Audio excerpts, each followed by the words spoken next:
VoiceoverGuy VR. Well, hello, it's Sir Steej. How are you, good sir? I'm great. How are you, voiceover guy? Tremendous, thank you, sir. I'm glad you came. I have a question for you. You see, I've been watching your content, and What's the name of your channel again? Cards and Tankards, or Divergent Realities? That's the one, yes. I've been watching your content, and I've noticed that you've been able to shift the camera around on yourself. Now, I've started doing a bit of content myself, and I was wondering if I'd be able to play with that. Does it have general access to the general public, or is that simply one of those things that's reserved for developers?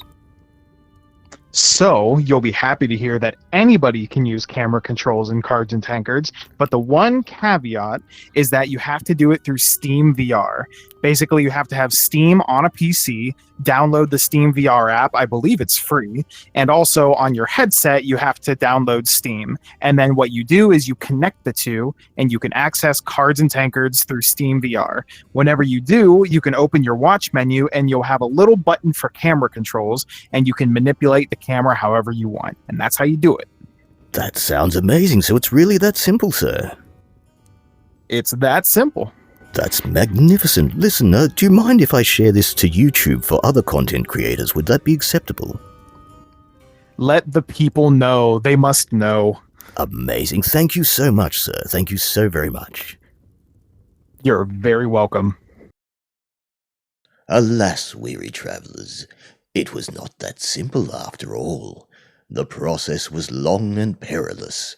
The pitfalls were many. However, there was so much more that was still yet to be done. Subliminal advertising. The first thing we're going to have to do is get you off that pesky Wi-Fi and put you on some good solid direct connection to the internets. In order to do this, you're going to require one of these bad boys. This is known as an Ethernet cable, also affectionately known as a LAN cable. One end goes into your computer or laptop, and the other end goes into your router. No, not your modem, definitely your router. You will know your computer is correctly connected when your Wi-Fi symbol changes to this one. Now the process is ready to begin. First we search the Googles for a thing called Steam Download. We scroll down to find a link that says Installing Steam. Gracious. Now we have a whole web page with a button up top that says Install Steam. Goodness gracious, I used to do that on the railways. Now you will find another button that says Install Steam. Apparently the green one wasn't enough buttons already. Click on the big button and the Steam program shall automatically download. You can click on it directly to open it, or simply open the folder it lives in and open it from there. This will take you to a setup window where you can select your language of preference, and once selected you can choose what folder you wish to vigorously dump it into. If you have not already got an account with Steam, you can create one by clicking on Create a Free Account. It's right here under that badly pixelated garbage that the young folks seem to think passes for art these days. In order to start your new account, you'll have to type in all those pesky details they suck out of you like vampires in this day and age. Yes, we all read the terms and conditions. Once you have your new account, log into the main page right next to that strange graffiti of a panda bear in a blizzard. Goodness knows what it's supposed to be, I don't understand this stuff. Once you have logged into your account, head straight to your emails, as they are going to send you a login code before they will let you in. Click on the email, find the great big code in large colors, highlight and copy using the Control-C for those IBM home computer people or Command-C for the Apple Macintosh people.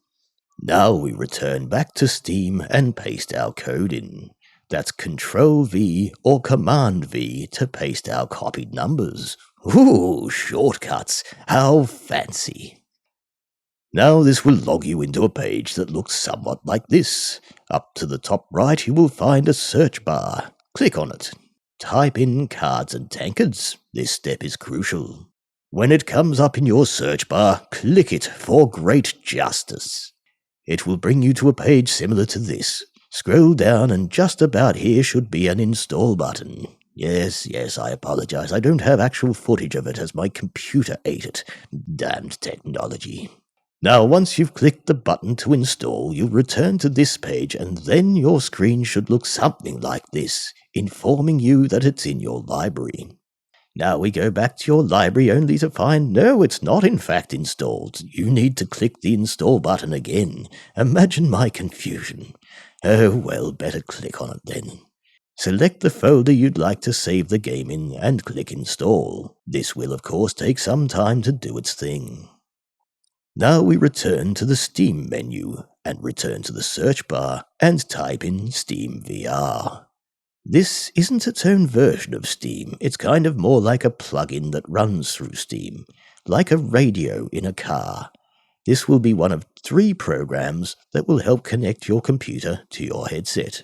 Click on the button, and for whatever reason it's telling you it's already in your library. Goodness gracious, is anybody else's head spinning? Now click into your library. Can you see it here? No, me neither.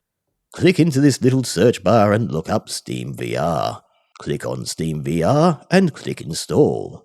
Gracious, I'm already looking forward to taking a nap. While the installer is doing its thing, it's time to connect your computer to your headset and make sure that both the computer and the headset are both turned on.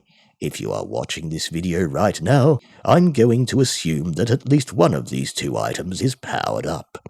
Go ahead and make sure it's actually both. Now, of course, the Meta company recommends for MetaLink purposes that you use their official MetaQuest link cable. However, if, like myself, that happens to be well outside of your budget, I find that one of these old soldiers tends to do just fine. It is called a USB to USB-C cable. However, if you plan to move around, you're going to want a very long cable. A 6-meter or 20-foot cable is about the average for standing position. However, for seated position, you could always get away with 3 meters or 10 foot. Once Steam VR is installed and open, it shall pop up with this adorable little window. Click on the top left menu button and scroll up to Room Setup. You will be given 2 options to choose from. If you have the room to stand up and move around in your place of lodgings, the one on the left will be better for you. If you have limited room or are a seated player, contrary to what it might seem, the setup for standing option is rather ironically, I might say, the best option for seated players. This world is indeed a topsy-turvy place. If you choose room scale, then just like a nagging parent, it shall insist that you tidy up your room. Chop, chop! Get on with it! While you are doing this, it will take its time getting itself familiar with your headset and controllers. When it's ready, all 3 shall light up. Click on the next button. Now it will ask you to put your headset on your head, where it shall want you to calibrate your forward-facing position. Click the Calibrate Forward button. It shall load, and then you click Next. Now it will ask you to place your headset on the floor and click the Calibrate Floor button. Make sure it's facing the same direction as the forward position that you just set and click Next.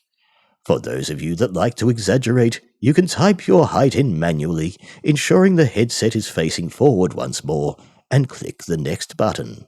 Next it will ask you to set a boundary similar to the one you already set in your Quest. You are going to need a long cable to do this as previously mentioned. Unlike the Quest, where you can point and click to trace your boundary, on this particular program, wherever the controller is hovering above the floor is where the boundary will trace. If it makes it easier to understand, imagine the Quest controller has a small chain dangling off it, with the other end touching the floor, and where that chain is touching the floor, it's got a bit of chalk on the end of it. And when you press the trigger and walk around the room, the chalk starts tracing your boundary point. If you imagine it this way when you are tracing your boundary point, it may make it easier to understand the positioning of your controller. If Steam VR feels like you have not made your boundary big enough, it will come up with this red icon and ask you to fix the boundary again. This part can be highly frustrating, I assure you. Once your boundary is complete, click Next and done. My goodness, that was as tedious as Grandma's vegetable soup. Now that that's completed, we head back to the Googles and type in MetaQuest Link app. Click on the link that says Install the MetaQuest Link app for your PC. This shall take you to another page. Scroll down until you find the big blue button marked Download MetaQuest Link app.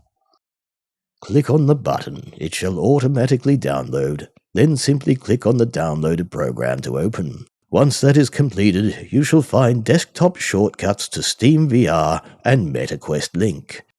These are 2 of the 3 programs we have to run in order to connect the computer to the Quest and have them communicate properly. That's right, 3 programs at once. It is important. Open the MetaLink browser and log in using your MetaLink sign-in, the same one you use for your Quest or even on the Facebook. This will of course bring you to a login point to double check that you are actually really you. Tell you what, I'm looking rather handsome today, I say. Once you have logged in correctly, it should bring you to a screen that looks something like this.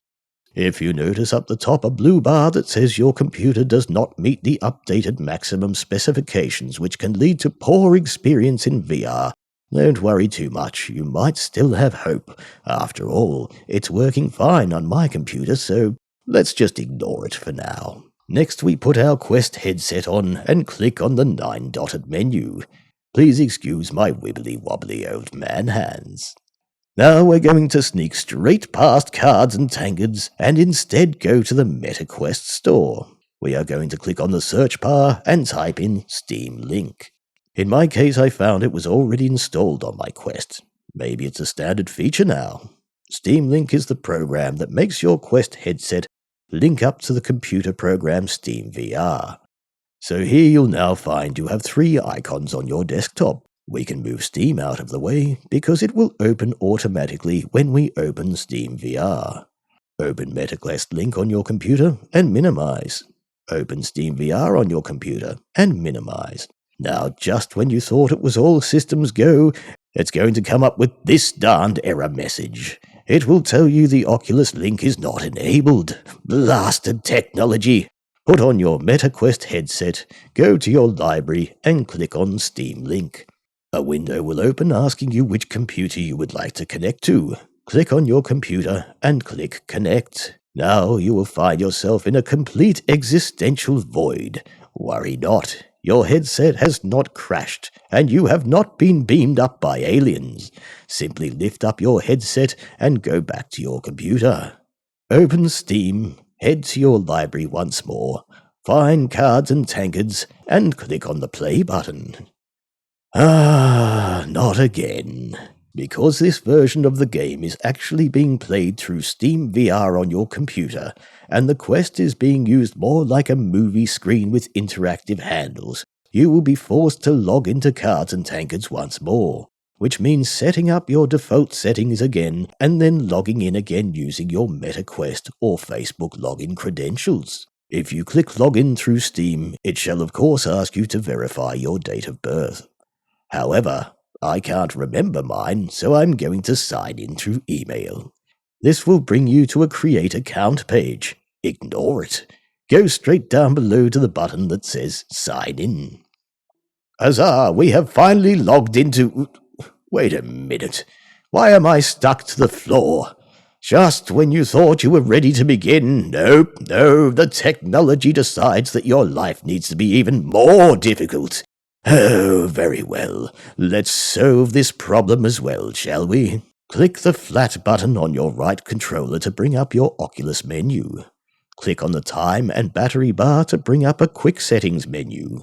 Ignore it and go to the top right corner and click the settings button. Go find accessibility and click on it. On the left panel, find mobility and click on it. Find the Adjust Height bar and click on the toggle to activate. You can now slide the height offset from left to right to reach your desired height. Now, when you close your menu, you might still rather frustratingly find yourself on the floor again. You can now fix this by double-clicking both your thumbsticks at the same time to reset your height. Ta-da! And finally, weary travelers, the hard work is over. But in order to learn how to turn the cameras around on ourselves, we must journey forth in search of the Great One, who is known as the Mighty Steej. Aha, Sir Steej, good evening, good evening. Mind if I get comfortable, sir? Of course, I'm just about to beat Mulligan, at least I think so. Tremendous.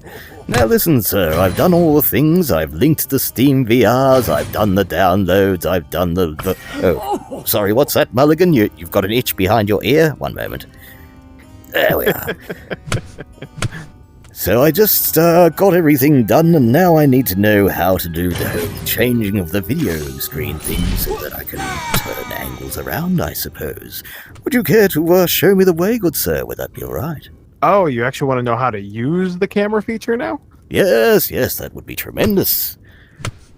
Okay, well, you know what? Mulligan can wait till later. I will absolutely show you.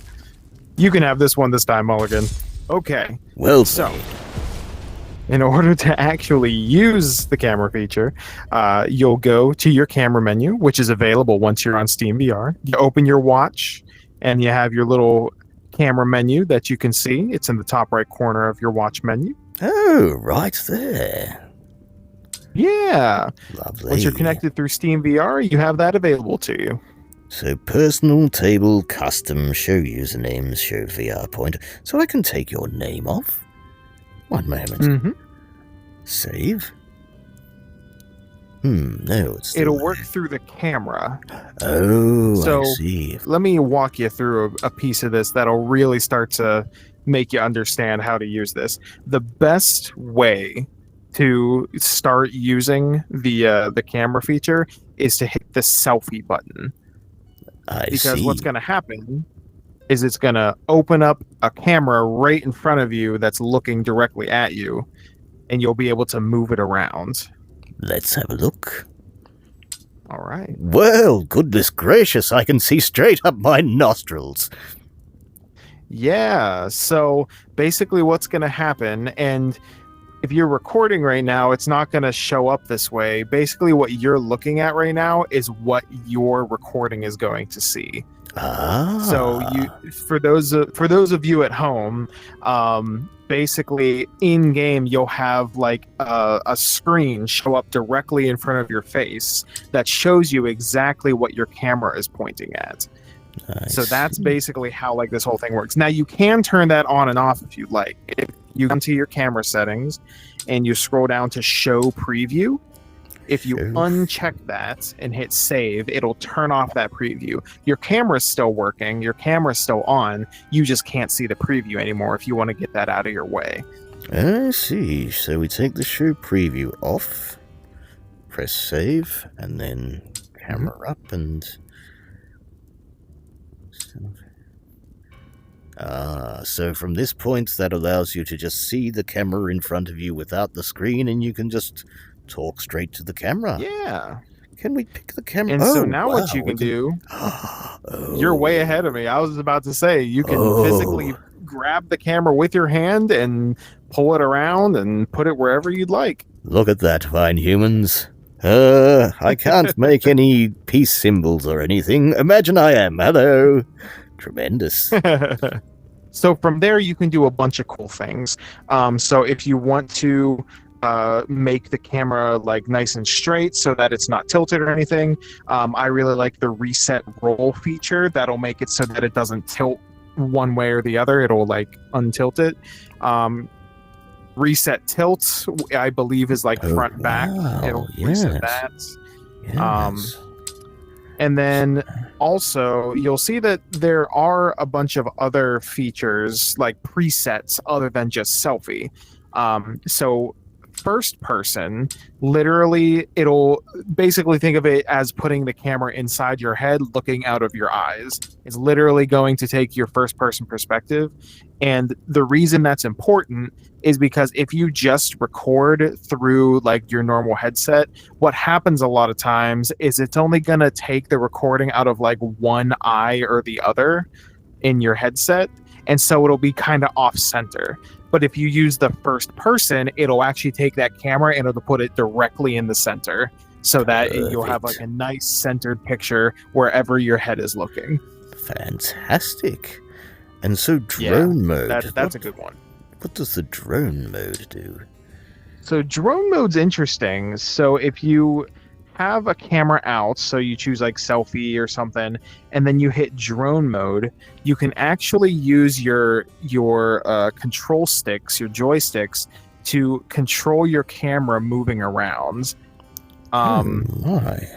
So you can go down to drone move speed and drone rotate speed to adjust how fast it moves and how quickly it rotates. Which, if you want some nice panoramic shots and stuff, you might want to turn those speeds down. You know. I've hit the drone mode, but I can't seem to. Oh, whoa! There it goes. There you go. Oh, this is insanity. Oh, my, I've got no control over this whatsoever. There we are. I can get it to move up, right, down, left, in and out, but I can't seem to get it to wiggle up and down so far. How do I get it to pick up and move all the way up or down as need be, sir? Your triggers, like where your pointer fingers are on your controllers. Oh, right, yes. Look out. Look, there it is. So that one makes it go up, and that one makes it come down, and the thumbs make the rest of the wigglies go boom. Perfect. Look out.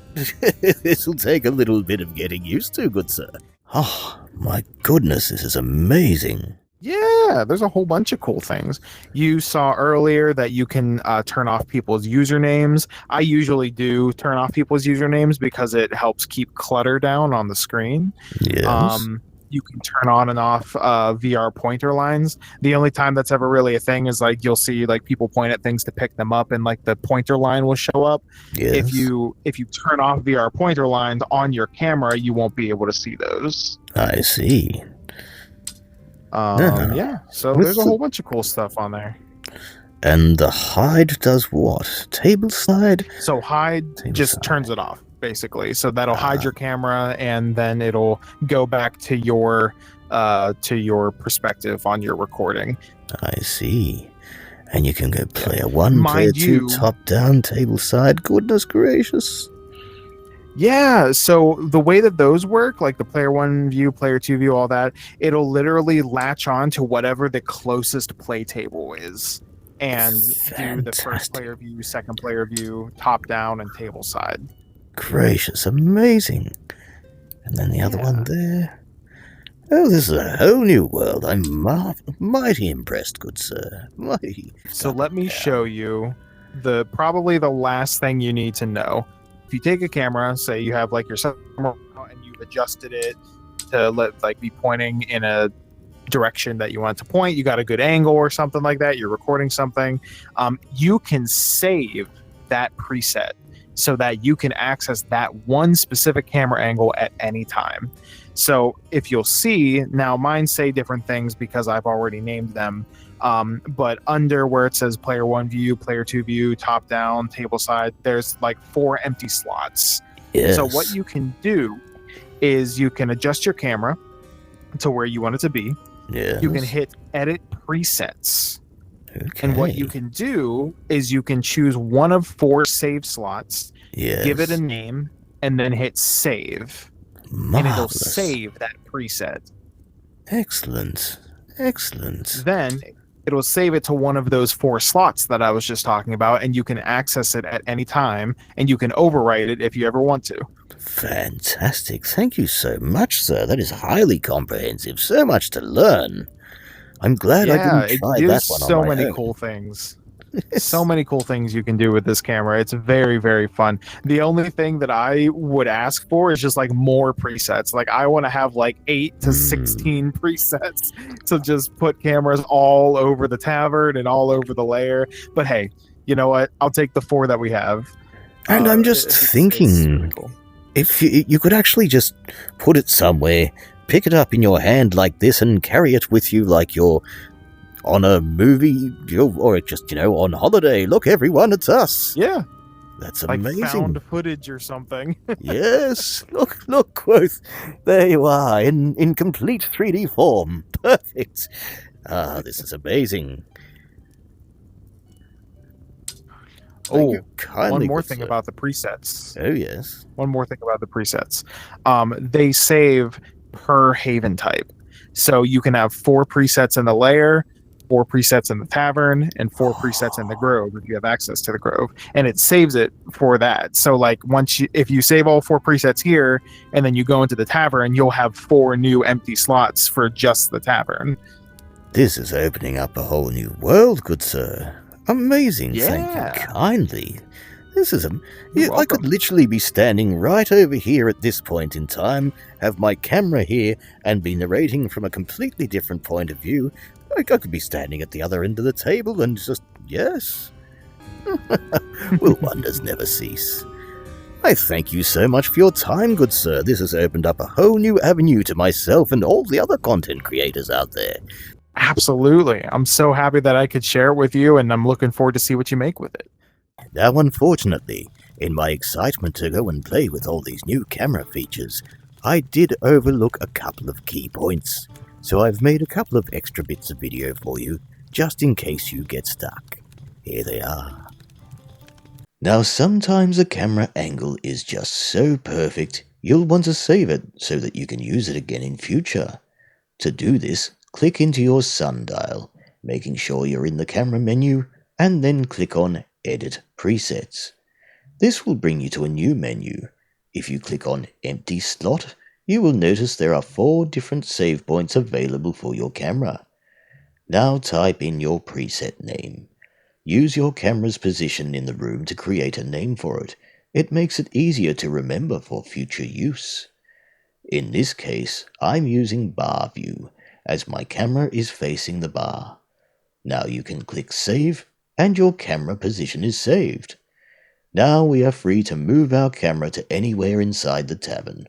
All we need to do is click on your named preset, and it will instantly return your camera to your saved camera angle. Ta-da! Also, if you are having issues with people magically disappearing when you get near them, there is a quick and easy fix available. Click on your wrist sundial, go to Settings, go to Gameplay, click on your Personal Space menu, and set it to None. Click on the Save button, and your problem will be solved. Once you are done recording, you can change it back to suit your needs. Now, when you are recording through the camera setting, other players cannot see your camera. This can lead to some confusion as to which direction they need to look. In order to fix this, take out your book and put the corner of it in the camera. That way you can simply tell your friend that the camera is on the corner of the book so they can focus their actions on the top corner of the book. Problem solved! And as one final side note, content creators, I'd like to share with you one more piece of very sturdy advice. If you go into your audio settings and move your audio bars to these settings, you will find that there will be a much better balance for the sound on your recordings. Of course, these settings might not work for you. Feel free to use them as a template, and of course, tweak them to suit your personal needs. So there you have it, weary travellers. You are now fully able to make your own camera, set it in whatever position you like. But now, how do you record said video? We shall demonstrate next. First, we go to the Googles and type in OBS Video Capture. This will show us a few options. Scroll down until you see Open Broadcaster Software. That's what OBS stands for. Click on the link. Choose your operating system and click on it to download the program. You can see I've already downloaded it. In fact, I'm capturing this video with it right now. Click on the download to open it, and click next to install, etc., etc. Now when the program loads, this square should be empty, and of course, so should this. But I couldn't figure out how to delete them for the purposes of the demonstration. Worry not if yours are missing for now. We shall cover how to install them later. Now the first thing we need to do is to get our first capture input in. Click on the plus sign in the sources box and scroll up to display capture and click OK. This will now capture everything that's going on your screen, like this calculator here. Ooh, magic calculator! But this will not be the capture screen we will be using. We'll be using a game capture screen. But in order to capture the screen, we need to open the game first. Of course, in order to open the game, we need to connect all the things and load all the programs. Once that's done, open Cards and Tankards in Steam. This will automatically open a screen on your computer showing your Cards and Tankards game. You can press Alt-Enter or Command-Enter to make it full screen.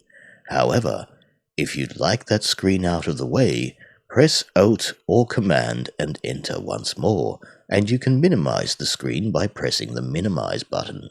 Don't worry, OBS can still record the screen while it's minimized. Now that the game is loaded, head back to your Sources box and click the plus sign and scroll up to Game Capture. Click on it. A window shall pop up. Click OK. Another window shall pop up. Click on Mode, capture any full screen application, and change it to Capture Specific Window. Another bar shall pop up underneath it saying Window. Click on it, and scroll down and click on Cards and Tankards, then click OK. There we have it. You are now live recording your game in Cards and Tankards. Good evening, weary traveller. However, you will notice the desktop audio is not working. We now need to fix this. Worry not if it is not showing on your screen. I shall show you how to do this right now. For some strange reason, the audio mixer window is actually run by the Sources window. In the Sources window, click the plus sign and scroll up near the top. Audio input capture is your microphone input. Audio output capture is your desktop audio. Don't worry about the name, it will be capturing Quest audio instead. When you have clicked on both, your desktop audio and mic/auxiliary should be showing on your screen the same as mine. Now when setting your sound levels, you want to set desktop audio between -30 and -25, and your microphone/auxiliary at about -10. This is a guide only. You can use this as a template and adjust them to suit your needs. Now we must connect the OBS audio to the Quest audio. Click on the 3 dots on Desktop Audio and go to Properties. Click where it says Device, Default, and scroll down to Steam Streaming Speakers and press OK. On the 3 dots next to Mic/Auxiliary, click on them and go to Properties. Click on Device Default and scroll down to Steam Streaming Microphone. Now you should almost be ready to go. However, if you are getting a strange sort of feedback, there may yet be an extra step. It might sound a little something like this. Testing, 1, 2. Why on earth do I sound like this? Right, let's fix this problem too. At the bottom of the audio mixer box, click on the little gearbox. Under audio monitoring, click on monitor and output and change it to monitor off. Do this for both speakers and microphone. Now let's hear the difference. Let's see how our voice recording comes through now. There, now your video and audio are coming through, but there's more problems yet. You've opened up OBS, you're ready to record, but no matter how many times you click the Game Capture button, it won't show up on the screen. Simply click on it and drag it above the Display Capture option to fix this problem. Also remember that whatever is seen within this square is what will be recorded, so if you've accidentally pulled your screen off balance, it will record the screen behind it too, just like you're seeing now. Make sure to keep your video within the lines at all times for its own safety. The final adjustment you'll have to do is to go to the top left of the screen, click on File, click Settings, and a new window will open. Scroll down to Video and click on it. This will bring up the video settings that OBS will record your video at. Each type of social media has its own preferred video settings for upload, so make sure to set it to what you need. And just a short reminder that the in-game settings I find suit best look somewhat like this. So there you have it, weary travellers. You are now free to go and make your own content however you see fit, And to prove how easy it is to get some really exciting camera angles, I spent about half an hour just wandering around, looking like a crazy man, talking to the air and pointing at invisible cameras. Allow me to demonstrate what fun camera angles I was able to discover. First of all, we start by loading the camera. Then we invite people to wave at the invisible camera. Hello! Tell other people about the invisible camera and watch as they don't believe you. Run around in mad chaos and realize suddenly why Steej told us to remove the name tags to reduce clutter. Remove the name tags and the clutter is gone. Tremendous! Now we can see everybody in the room clearly. Grab your camera and go for a short walk. Have it look over the top of an ominous bird for ominous effect. Stroll back and forth as people try to kill each other with swords. Flood the tavern with ales and offer them to everyone. Watch the chaos ensue. Point at the invisible camera and invite your friends to synchronize drinking. Stack ales on the head of some random person's companion. Don't forget to top up in between. Well, I suppose there's no point in wasting it. Grab your camera and pretend you're in a found footage movie. Place your camera close to objects for close-up effects. Carry your camera around and magically land on that one really cool shot. My, isn't that lovely? Hold your camera low and get yourself some fantastic-looking tunnel footage. Switch your camera to drone mode and be captivated by your stunning good looks. Use your drone to fly under tables, and up to the ceiling, and don't forget to say hello to our good friend Steve the Cheese Wizard while you're there. Watch a man getting violently stabbed through his chest from behind. Offer that man some top-shelf ale as medicine for his wounds. Watch as he fumbles and drops it, and the man behind him uses Jedi mind tricks to steal his beer. Give the man another ale, and... No, wait, that's not how you drink that. Watch a person get executed right in front of a moderator. Point at the camera while somebody throws something at someone. Spin your camera around to create lost-in-the-crowd footage. Encourage a person to use a magic wand to zap Mulligan. Stagger in absolute fear as the wand obliterates Mulligan. Try to mimic Temple Doom footage. Stand your camera next to the fiery figurine. Alternately, why not just look through his horns? Do a run-up on his horns. Stand in the background as some skeletons upgrade in sequence. Watch as the player beats Gary on the head. Pour beer on him for added disrespect. Play around with different distances to see what works best. Flip your camera upside down and float along the table. And don't forget to be recording at all times so you don't miss out on once-in-a-lifetime camera shots, like this one. Now there's one final secret of the drone footage of the camera that you may not be expecting. Believe it or not, you can take the camera outside and look at the tavern from the outside view. I shall let you do the exploring on your own. Now the most important bit of advice I can impart is if somebody's doing something shenanigan-y, follow them around. You never know what magical wonders their creativity may unlock that you can immortalize on film. Alas, weary travellers, a very short time ago our good friend Steej announced that his time as content creator of Cards and Tankards has come to an end, and that he shall now be off gallivanting around in his very own brand new and extremely exciting adventures. We would all like to thank you, Sir Steej, for the many games played, for all the laughter shared, for all the brilliant and inventive content ideas, and for the many great joys in which you have brought us all here at Cards and Tankards. Sir Steej, we salute you. To Steej! To Steej! Hooray! VoiceoverGuy VR.